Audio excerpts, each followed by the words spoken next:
Enrique, yo te amo, quédate conmigo, por favor. Yo solo quería tu dinero, déjame en paz. ¿Qué deseas, Adriana? Quiero amarrar a ese novito lindo. Que así sea. Conquisté a un muchacho más joven con magia negra. Pero nada salió como yo esperaba. ¿Quieres saber qué pasó? Si te gusta este tipo de historias, suscríbete al canal, deja tu like y comenta hola, para que yo sepa que aún eres parte de esta comunidad y sigues escuchando mis historias. Tengo 67 años y voy a contar algo que no le he contado completo a nadie. No lo hago para que me juzguen ni para que me den la razón. Lo hago porque cargarlo sola ya me pesa demasiado, y porque tal vez alguien que esté pensando en hacer lo mismo que yo hice entienda, antes de hacerlo, a dónde puede llevar. Empiezo desde donde tiene sentido empezar. Quedé viuda a los 57 años. Mi marido, Rogelio, murió de un infarto. Llevábamos 31 años juntos. No fue un matrimonio perfecto, pero fue real, fue nuestro, y cuando se fue con él una parte de mí que todavía no sé si algún día recuperé del todo. Los primeros años después de su muerte los pasé viviendo para mis hijos. Tengo 3, Rodrigo, Mónica y el más chico, Ernesto. Los 3 ya estaban grandes cuando murió su papá, ya tenían sus propias vidas, sus parejas, sus problemas, sus rutinas. Me querían, claro que sí. Pero no me necesitaban de la misma manera en que los había necesitado a ellos durante tanto tiempo. Eso fue lo más difícil de entender. Que el mundo siguió. Que mis hijos siguieron. Que la vida no se detuvo a esperar que yo terminara de asimilar lo que había pasado.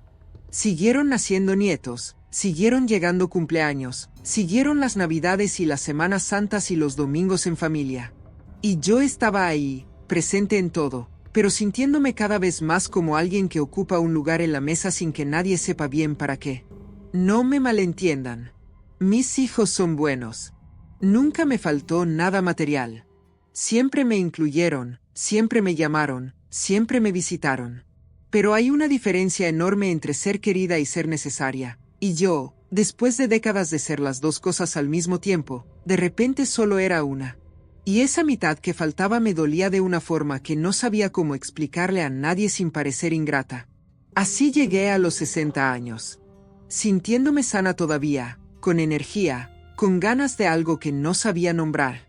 Me levantaba por las mañanas y el día entero era mío, y eso que debería sentirse como un regalo se sentía como un problema. Demasiadas horas sin saber qué hacer con ellas. Demasiado silencio en la casa. Demasiado tiempo pensando en todo lo que ya no era y no volvería a ser. Fue en ese momento cuando empecé a pensar en el bar. La idea no llegó de golpe. Llegó de a poco, como llegan las ideas que en realidad sí son tuyas y no solo se te ocurren porque las leíste en algún lado o te las sugirió alguien. Había un local en una calle que yo conocía bien, que llevaba meses vacío, que tenía un tamaño razonable y una ubicación que me parecía buena. Cada vez que pasaba por ahí me quedaba mirándolo. Primero sin saber por qué. Después empecé a entender que lo estaba midiendo con los ojos, que estaba imaginando cómo sería por dentro, que estaba pensando en mesas y en sillas y en música. Cuando me di cuenta de lo que estaba pensando, me eché a reír sola en la calle. 60 años, viuda, sin ninguna experiencia en el negocio de la gastronomía, imaginándome poniendo un bar. Pero la risa no duró mucho, porque en cuanto me permití tomarlo en serio por un momento, algo en mí se encendió que llevaba mucho tiempo apagado. Hablé con algunas amigas. Valentina, que siempre ha sido la más práctica de todas, me dijo que era una locura pero que si yo quería hacerlo, ella me ayudaba a ver los números. Consuelo, que es más romántica, me dijo que era exactamente lo que necesitaba y que como no se le había ocurrido antes. La que menos entusiasmo mostró al principio fue mi hija Mónica, que se preocupó por el dinero, por el estrés, por si yo podría manejarlo sola. Tuve que convencerla de que no lo estaba haciendo por dinero, que lo estaba haciendo porque necesitaba un motivo para levantarme en las mañanas que no fuera solo esperar a que pasara el día. La convencí. Me convencí a mí misma terminando de convencerla a ella, que es algo que pasa mucho cuando uno explica sus razones en voz alta. El proceso de preparar el local llevó varios meses. No voy a contar cada paso porque sería largo y la verdad no es la parte importante de la historia. Lo que importa es que durante esos meses me sentí viva de una manera que no recordaba desde hacía años. Tenía que resolver cosas, tenía que tomar decisiones, tenía que aprender a hacer trámites que nunca había hecho. Me equivoqué en varias cosas. Tuve que corregir. Hubo momentos en que me entró el miedo y pensé que me había metido en algo demasiado grande para mí. Pero no me eché para atrás. Mi nieta Laura fue una de las personas que más me ayudó en ese proceso. Laura es hija de Rodrigo, mi hijo mayor. Tenía 19 años cuando abrí el bar y estudiaba en la universidad aquí en la ciudad, así que vivía cerca. Es una chica lista, moderna, que entiende de redes sociales y de cómo se comunica la gente ahora. Ella se encargó de todo lo que yo no entendía, hizo las cuentas en las redes, tomó fotos, diseñó cosas que yo nunca habría sabido hacer. Y lo hacía con una energía y un entusiasmo genuinos, no como un favor, sino porque la idea también le gustaba. Eso me llenó mucho. Que algo que yo estaba haciendo para mí misma se convirtiera también en algo que conectaba a mi nieta y a mí de una manera diferente. Éramos cómplices en algo, no solo abuela y nieta en los almuerzos del domingo. La inauguración fue un domingo. Contratamos un grupo de mariachi que tocó durante toda la tarde y parte de la noche.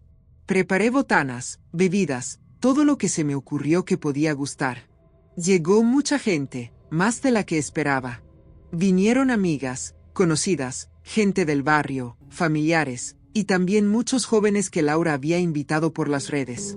Había de todo, desde señoras de mi edad hasta chavos de 20 y tantos que no conocía de nada pero que vinieron y se quedaron y lo pasaron bien. Fue agotador. Me dolían los pies, me dolía la espalda, y llegué a la medianoche con la sensación de que no me quedaba nada.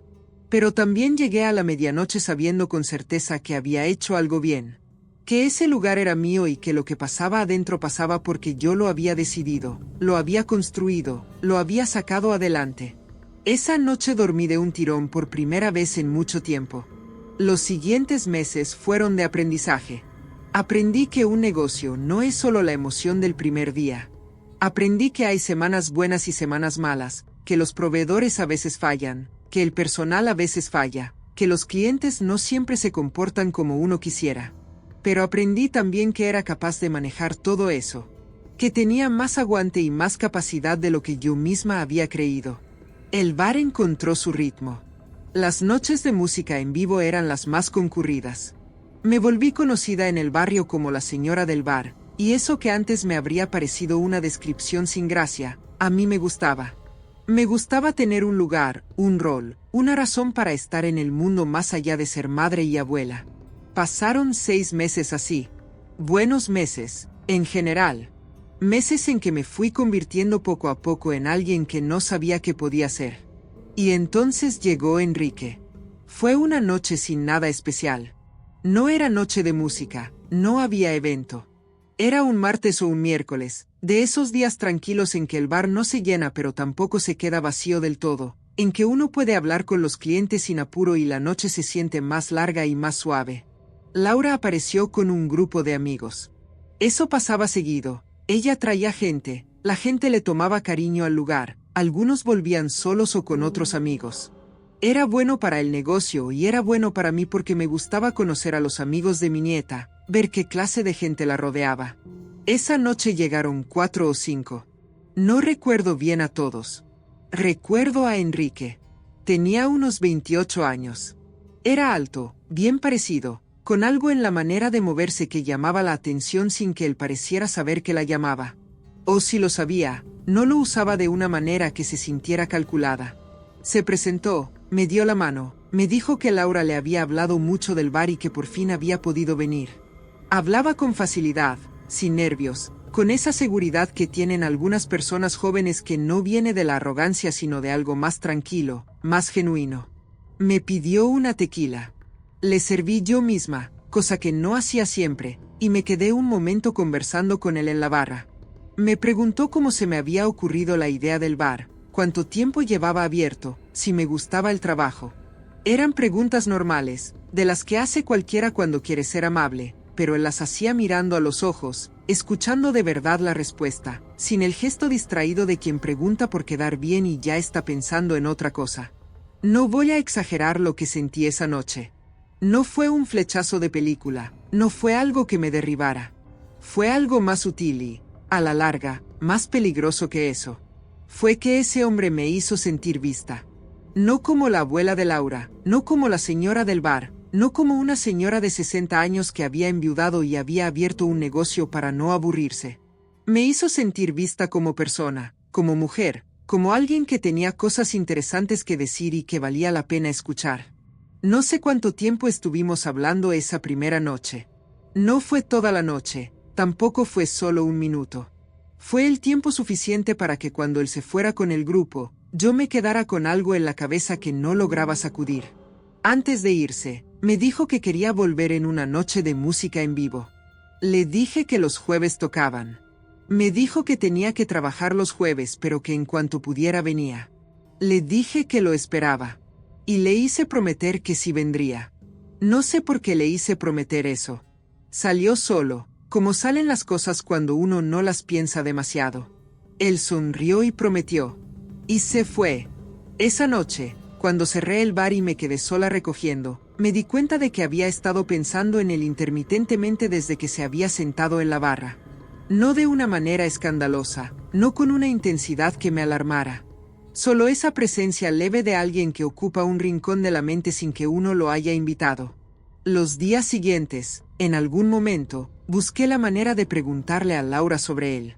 Tuve que hacerlo con cuidado, sin que pareciera que le estaba preguntando lo que en realidad le estaba preguntando.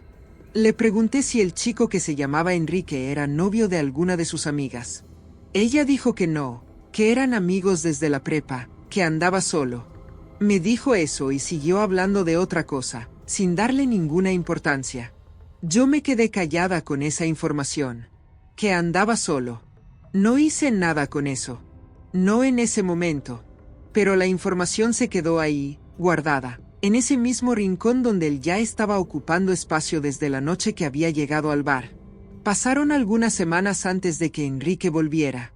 No fueron semanas en que yo estuviera esperándolo con angustia, pendiente de la puerta cada noche. Tenía el bar, tenía trabajo, tenía cosas que resolver. Pero sería mentira decir que no pensé en él. Pensaba, y cuando pensaba me decía que era una tontería, que era un chavo de 28 años que había sido amable una noche y nada más, que yo tenía 60 y más sentido común que eso. Me lo decía y lo creía. Hasta que llegaba la siguiente vez que pensaba en él y volvía a tener que decirme lo mismo. Así funciona eso. Así empieza. Una noche de jueves, mientras el grupo estaba tocando y el bar estaba lleno, lo vi entrar. Venía con Laura y con otras personas, igual que la primera vez. Yo estaba ocupada, moviéndome de un lado a otro, hablando con clientes, resolviendo cosas con el personal. Lo saludé desde lejos cuando nuestras miradas se cruzaron, y él levantó la mano con una sonrisa. Seguí con lo mío. Durante el resto de la noche hice lo que siempre hago cuando hay gente: atender, circular, asegurarme de que todo estuviera bien. Pasé por la mesa de Laura y su grupo varias veces. Cada vez que pasaba, él decía algo, un comentario sobre la música, sobre una botana que le había gustado, sobre algo que había visto en el bar que le llamaba la atención. Comentarios cortos, amables, sin mayor intención aparente. Yo respondía y seguía. Pero cada vez que me alejaba de esa mesa me costaba más trabajo no voltear. La noche terminó tarde. La gente fue saliendo de a poco. Laura y su grupo se quedaron hasta casi el cierre. Cuando por fin se levantaron para irse, vinieron a despedirse conmigo todos juntos. Estuvimos un momento en la entrada, con el ruido del cierre mezclado con las últimas conversaciones. Se fueron despidiendo uno por uno.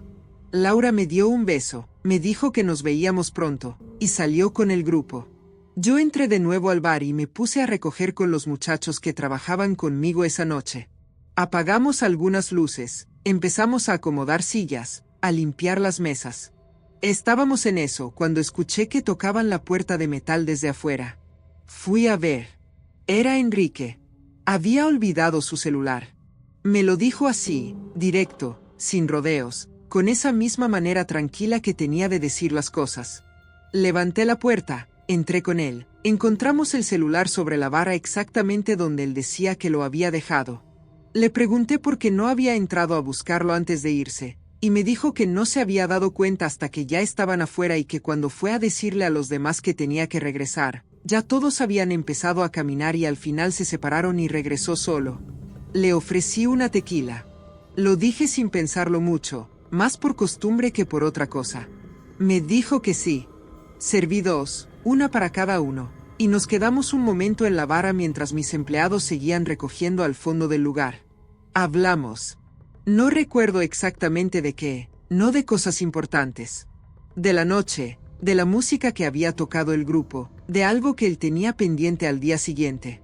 Era tarde, ya pasaba de la medianoche, y había algo en esa hora y en ese bar casi vacío y en esa conversación sin ningún propósito particular que se sentía distinto a todo lo que había sentido en mucho tiempo.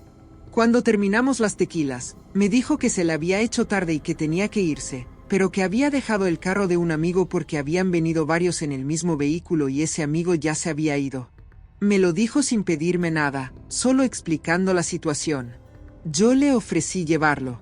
Me salió solo, igual que aquella vez que le había hecho prometer que volvería. Él aceptó sin hacer un drama de eso, con la misma naturalidad con que aceptaba todo. Avisé que me iba, dejé encargado al muchacho que siempre cerraba, y salimos. En el carro, al principio hablamos de cosas sin peso, de la calle, de la ruta. En algún momento se quedó callado un momento y luego me dijo que yo manejaba bien. Y después de eso dijo algo más, algo sobre cómo me veía manejando. No voy a repetir exactamente como lo dijo porque no necesito repetirlo, lo que importa es lo que me hizo sentir. Me hizo sentir que me estaba mirando. Que no me veía como la abuela de su amiga ni como la señora del bar. Que me veía como una mujer. Me quedé callada un segundo. Después dije algo, no recuerdo qué, algo para no dejar el silencio demasiado largo. Llegamos a donde él vivía. Se bajó, se despidió, y yo me fui a mi casa. Esa noche no dormí bien. Lo que él había dicho siguió en mi cabeza durante días. No de una manera que me paralizara, sino de una manera constante y suave, como ruido de fondo que uno aprende a ignorar durante el día pero que vuelve en los momentos de silencio. Me decía que lo estaba interpretando mal, que era solo un comentario amable de un chavo joven, que yo le estaba dando un peso que no tenía. Y me lo creía. Hasta que llegaba el siguiente momento de silencio. Así pasaron algunas semanas más. Enrique volvió al bar un par de veces, siempre con Laura, siempre en grupo. Cada vez que venía había un momento, solo uno, en que hablábamos solos aunque fuera unos minutos. Nada que alguien de afuera notara. Nada que yo misma pudiera haber señalado como algo concreto. Solo esa sensación de que cuando hablábamos de verdad, sin el ruido que hay cuando uno habla con gente que no le importa. Un día apareció en mi casa. Toqué el timbre y fui a abrir pensando que sería alguien del vecindario o una entrega. Era él. Me dijo que Laura le había pedido que me llevara un libro que ella había dejado en su casa y que necesitaba. Lo explicó rápido, con sencillez, extendiendo el libro hacia mí como prueba de que el motivo era real. Me quedé un momento en la puerta con el libro en la mano. Le pregunté si quería pasar. Dijo que sí. Entramos. Le ofrecí algo de tomar. Tenía vino abierto desde la noche anterior. Aceptó. Nos sentamos, serví las copas, y empezamos a hablar. Así, sin más protocolo que ese. Hablamos durante mucho tiempo. De cosas que nunca habíamos tenido espacio de hablar en el bar, con gente alrededor y la música y el trabajo. Me preguntó por mi vida antes del bar, por mi marido, por cómo había sido criar 3 hijos. Yo le pregunté por él, por su familia, por qué hacía, qué quería. No era una conversación de un muchacho que está siendo amable con la señora mayor. Era una conversación de 2 personas que se tenían curiosidad genuina la una por la otra. En algún momento de esa conversación, yo dije algo que no había planeado decir. Le dije que era muy guapo. Lo dije así, directo, sin preámbulo. Y enseguida agregué que si yo fuera más joven habría querido tener una oportunidad con alguien como él. Hubo un silencio. Él me miró y me dijo que esa oportunidad la tenía. No sé cuánto duró ese momento. Sé que no dije nada. Sé que algo en mí quería responder de una manera y otra parte quería salir corriendo de esa sala y de esa conversación y de todo lo que esa frase significaba. Me quedé quieta con mi copa en la mano y no dije nada, y la conversación siguió por otro camino, como si ninguno de los dos quisiera presionar lo que acababa de pasar. Cuando se fue esa tarde, le pedí su número. Me lo dio. Empezamos a escribirnos. Primero mensajes cortos, sin mayor contenido, los de siempre cuando uno apenas está empezando a hablar con alguien y todavía está midiendo el terreno. Después más largos. Después más seguido.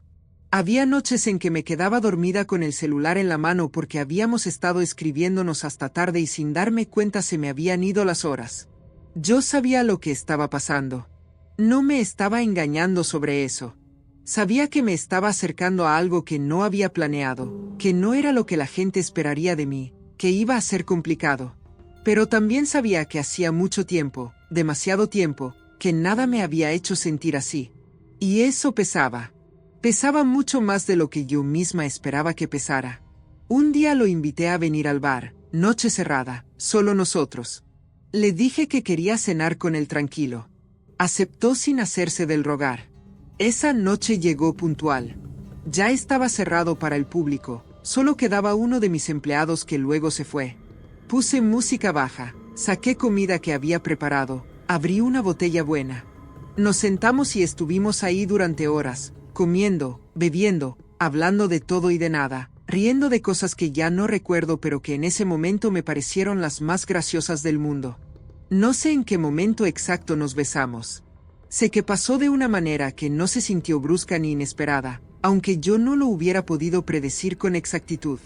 Fue en medio de una conversación, en medio de una risa, en medio de nada especial. Y fue largo, y fue real, y cuando terminó yo tenía 60 años y no me importaba nada de eso. Lo que pasó después de ese beso, pasó. No lo voy a detallar porque no es necesario. Lo que sí voy a decir es que cuando amaneció al día siguiente y él se fue, yo me quedé sola en mi casa con una mezcla de cosas que no sabría poner en orden. Alegría, sí, pero también miedo, y una voz al fondo que me decía que me fijara bien dónde estaba parada, que mirara bien lo que estaba haciendo. No le hice caso a esa voz. No todavía. Lo único que le pedí a Enrique, desde ese primer momento, fue que esto quedara entre nosotros. No quería que nadie supiera, y principalmente no quería que Laura supiera. No porque me diera vergüenza exactamente, sino porque entendía que ponerla en esa posición no era justo. Era su amigo y era mi nieta, y yo no quería que tuviera que cargar con ese secreto ni que tuviera que elegir entre una lealtad y otra. Él aceptó, y así empezamos. Al principio todo fue intenso y nuevo y lleno de una energía que yo no recordaba haber sentido antes, o quizás nunca había sentido de esa manera. Enrique llegaba cuando podía, a veces al bar, a veces a mi casa, y yo reorganizaba mis días alrededor de esas visitas sin darme cuenta de que lo estaba haciendo. Eso es lo primero que cambia en una persona cuando empieza algo así. El centro de gravedad se mueve, y uno no lo nota hasta que ya está demasiado inclinado para corregirse fácil. Los primeros meses no vi señales de nada malo porque no quería verlas, y porque tampoco eran tan evidentes todavía. Enrique era atento cuando estaba presente. Sabía escuchar, sabía decir las cosas correctas en el momento correcto, sabía cuándo acercarse y cuándo darme espacio. Yo interpreté todo eso como madurez, como sensibilidad, como algo especial en el que otros hombres de su edad no tenían. Ahora entiendo que era otra cosa. Era que sabía leer a las personas y sabía darles exactamente lo que necesitaban para quedarse quietas. La primera vez que me pidió dinero fue como algo pequeño y razonable. Tenía un gasto inesperado, me lo explicó sin drama, me dijo que en cuanto pudiera me lo regresaba. La cantidad no era grande. Se lo di sin pensarlo 2 veces, con la misma naturalidad con que uno le daría dinero a un conocido que lo necesita. No le pedí fecha ni condiciones. Fue un gesto, no un préstamo con reglas. No me lo regresó. Pero antes de que yo dijera algo al respecto, volvió a aparecer con esa energía que tenía cuando quería estar presente de verdad, y la conversación sobre el dinero quedó enterrada debajo de una buena noche y de todo lo que vino con ella. Eso se repitió. No exactamente igual cada vez, pero con la misma estructura, una necesidad, una explicación razonable, dinero que salía de mi bolsa, y luego algo que hacía que yo no quisiera armar un problema por eso. Después vino el carro. Me pidió prestado el carro una tarde para un asunto que tenía. Le dije que sí. No regresó esa noche. No regresó al día siguiente. Al tercer día apareció con el carro, con el tanque vacío y con un golpe pequeño en la defensa que antes no estaba. Me lo entregó con una explicación que no tenía mucho sentido y con una actitud de quien no entiende por qué el otro está molesto. Yo sí estaba molesta. Le dije lo que pensaba. Y entonces pasó algo que tardé demasiado tiempo en reconocer como el patrón que era. Se acercó, bajó la voz, cambió el tono, y en cuestión de minutos la conversación dejó de ser sobre el carro y el dinero y los días sin dar señales, y se convirtió en otra cosa completamente. No voy a decir que me manipuló porque en ese momento no lo habría aceptado. Voy a decir que era muy bueno para mover el terreno debajo de mis pies sin que yo sintiera que me estaba moviendo. Esto siguió así durante meses. El dinero, el carro, las desapariciones de días enteros sin explicación, y luego el regreso como si nada, con esa capacidad que tenía de hacer que yo me sintiera contenta de que hubiera vuelto en lugar de furiosa de que se hubiera ido. Mis amigas no sabían los detalles porque yo no se los contaba. Valentina sospechaba que algo pasaba porque me veía distraída y a veces con el humor cambiado, pero yo esquivaba sus preguntas. Hubo un momento en que me senté con todo eso y lo miré de frente. Hice el recuento. ¿Cuánto dinero había salido de mi bolsa en esos meses? ¿Cuántas veces había dejado de dormir esperando que regresara el carro o que contestara un mensaje? ¿Cuántas veces había guardado silencio sobre algo que me molestaba porque no quería que se fuera? El recuento era claro. Y aún así me costó trabajo sacar la conclusión que ese recuento pedía a gritos. Empecé a poner límites. No de un día para otro, sino poco a poco, con más firmeza cada vez. Le dije que no cuando me pidió dinero. Le dije que no cuando quiso llevarse el carro. Le reclamé cuando desapareció días sin avisar. Y cada vez que yo ponía un límite, él lo empujaba, buscaba la manera de rodearlo, usaba lo que sabía de mí para encontrar el punto en que yo cedía. Hasta que un día no cedí. Fue una discusión fuerte. Ya no recuerdo exactamente cómo empezó, pero sí recuerdo el momento en que él dijo, con una claridad que no dejaba lugar a interpretación, que lo que teníamos entre nosotros era un intercambio. Que él ponía su tiempo y su presencia y yo ponía dinero y favores y lo que hiciera falta. Lo dijo así, sin adorno, como quien finalmente se cansa de mantener una versión más amable de la verdad. Eso me partió algo adentro. No de tristeza, en ese momento. De golpe.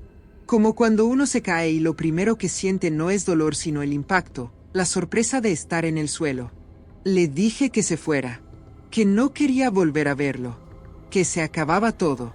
Él dijo que si eso era lo que yo quería, lo respetaba. Pero que antes de irse iba a contarle a todo el mundo lo que había pasado entre nosotros. Lo dijo sin gritar, sin amenaza exagerada en el tono, solo como información. Como quien dice que va a llover. Yo le dije que podía contar lo que quisiera. Y lo contó. No sé exactamente a quién le dijo que ni en qué orden llegó la información a cada persona.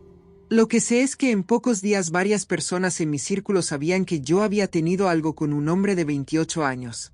Mis amigas reaccionaron de maneras distintas. Algunas se rieron, no con maldad, sino con esa risa de quien no puede creer algo y no sabe cómo procesarlo de otra manera.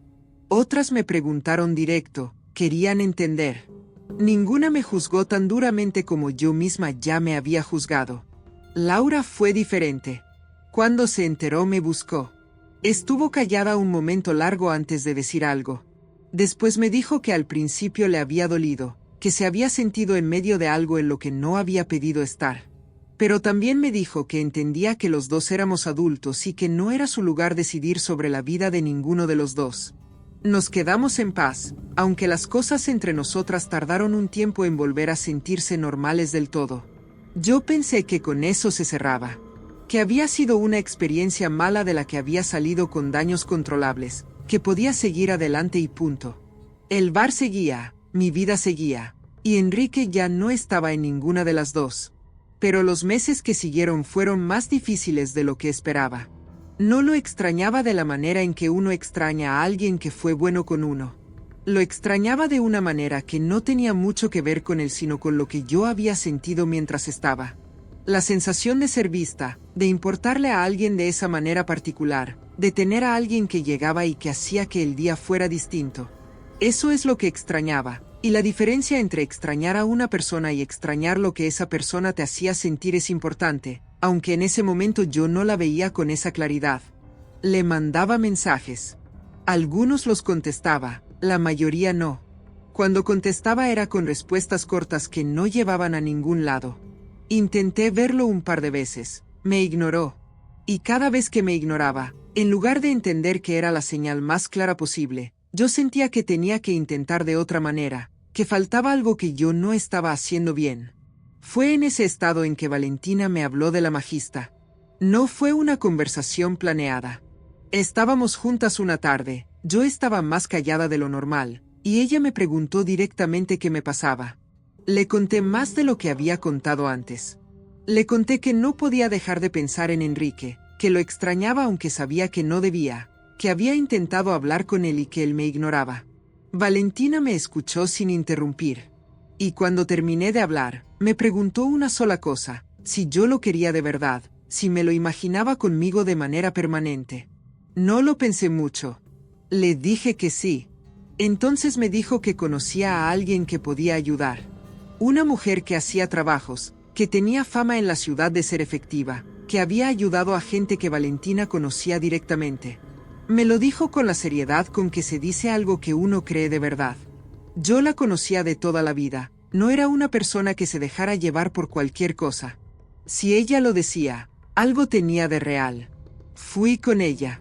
La magista era una mujer mayor, de pocas palabras, que escuchó lo que yo necesitaba sin hacer preguntas innecesarias. Cuando terminé de explicarle, me dijo que lo que yo pedía era un trabajo fuerte, que no era algo menor, y que ese tipo de trabajo tenía consecuencias que no siempre se podían predecir ni controlar. Me lo dijo mirándome a los ojos, no como advertencia de compromiso sino como advertencia real. Me dijo que era irreversible, que una vez hecho, no había manera de deshacerlo. Yo asentí. Le dije que lo entendía y que quería seguir adelante. El ritual se hizo de noche. Usó fotografías de los dos, velas rojas y negras puestas en forma de cruz, una cuerda roja en la que fuimos haciendo 7 nudos mientras ella hablaba en voz baja, invocando fuerzas que yo no conocía y cuyo nombre prefiero no repetir. Puso miel en el camino para suavizarlo, dijo. Había un objeto de él, una camisa que había dejado olvidada en mi casa meses atrás y que yo había guardado sin saber bien por qué. La usó. Hubo incienso tan denso que me costaba respirar. Y hubo oraciones que ella recitaba con una concentración que yo nunca había visto en ningún contexto religioso, ni en misa ni en ningún lado. Parte de los materiales los guardó para enterrarlos después.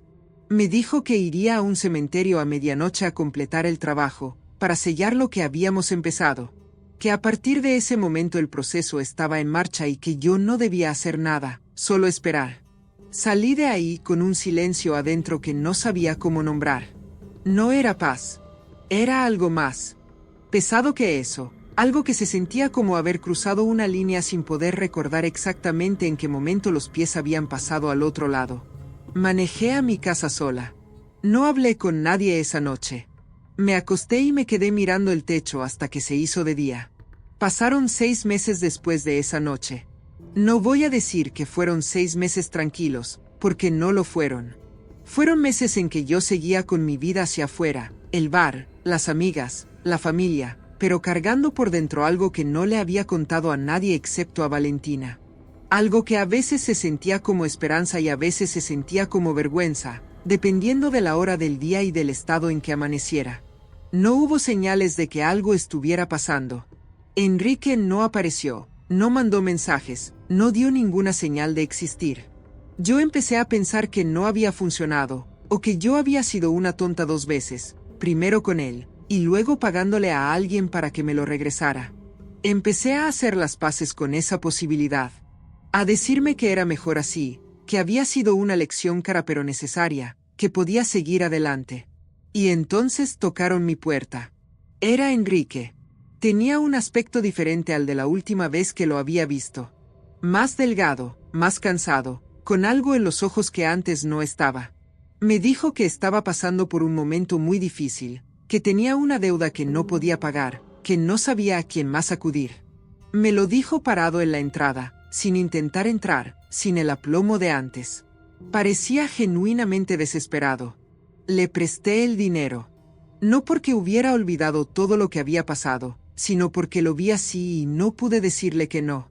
Eso también es algo que aprendí tarde sobre mí misma, que mi límite se caía cuando veía a alguien que conocía en un estado de necesidad real, independientemente de todo lo demás.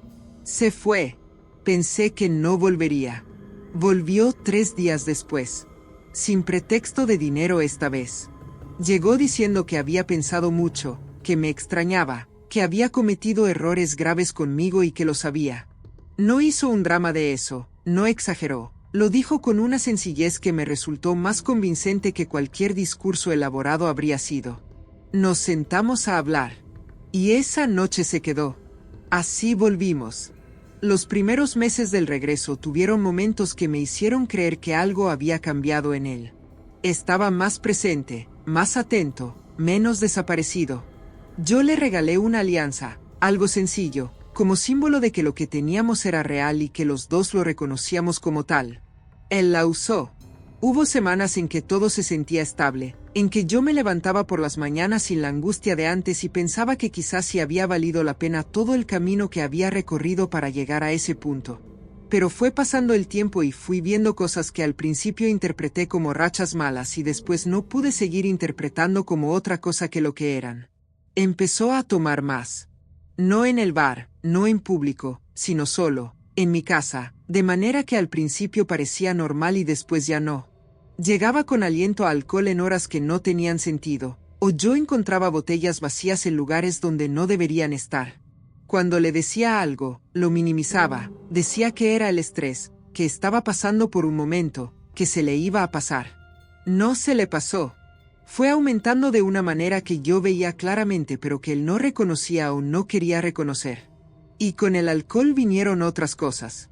Empezaron a faltarme cantidades pequeñas de dinero de la caja del bar, cantidades que al principio podían explicarse de otras maneras pero que con el tiempo ya no tenían otra explicación posible.